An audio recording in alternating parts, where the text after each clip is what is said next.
Praise the lord. ప్రభు పేరిట మీ అందరికీ శుభాభివందనాలు తెలియజేసుకుంటున్నాను. ఈ దినము దేవుని యొక్క వాగ్దానం చూసుకున్నట్లయితే కీర్తనల గ్రంథము 80వ అధ్యాయము 19వ వచనంలో చూసుకుంటే, యెహోవా సైన్యములకు అధిపతికు దేవా, చెరలో నుండి మమ్ము రప్పించుము, మేము రక్షణ నొందినట్లు నీ ముఖ కాంతి ప్రకాశింపజేయమని దేవుని యొక్క లేఖనం సెలవిస్తుంది.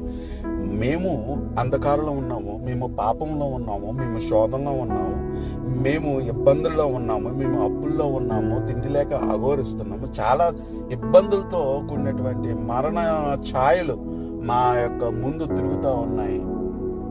మేము బ్రతికే అవకాశాలు కూడా లేవు.